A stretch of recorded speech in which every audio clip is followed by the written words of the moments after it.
Good morning, everyone. We are into week 6 already of our continuous online learning.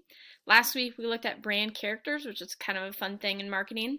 Today we are going to look at advertising. So advertising specifically is part of the promotion of the 4 P's of marketing. So a lot of people think if you go into marketing, you are creating advertisements maybe for companies.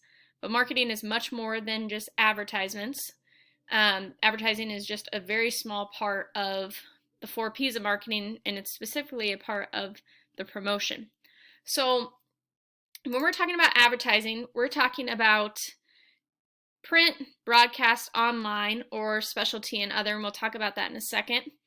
You probably see very little of the print broadcast. That would be something that you would see a little bit more, but online, I'm guessing, is what you see the most of. So when we're talking about print, that is from newspapers, magazine, direct mail. That is what your parents might consider junk mail. This would be billboards. So those are things that you see that are print. So some examples here, not as nearly as common as it used to be. Direct mail now could also be considered in your email, junk email as well. Directory advertising, you probably have never really seen that, but I'm pretty sure I still get a directory, like a phone book, and there are some advertisements in that as well.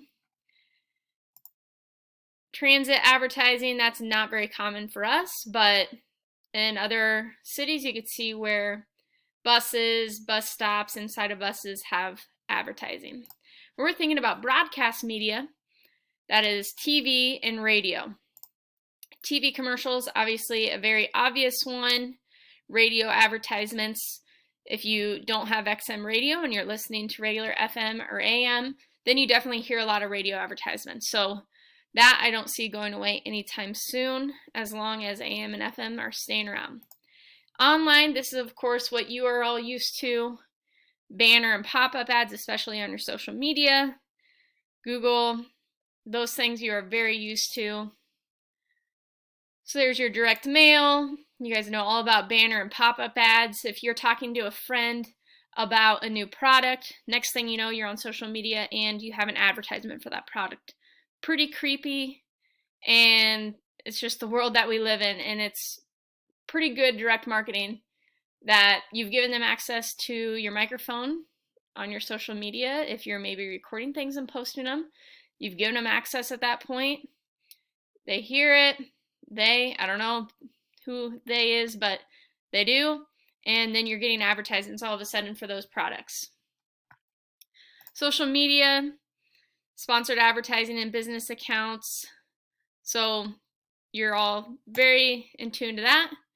And then some other specialty would be hats, calendars, pins. Those would be things that like banks would pass out. You see those pretty commonly with calendars especially. And it's successful because it's practical and visible. So if I have a good pin from somewhere, then that is a success. So that's just a really quick rundown of advertising. And what you're going to be working on is you are going to create an advertising portfolio. So you are going to use a Google Slides, and it will be just 10 slides. Here's an example. It will be the slide with your advertisement pasted, and then the description, an ad to introduce a new product.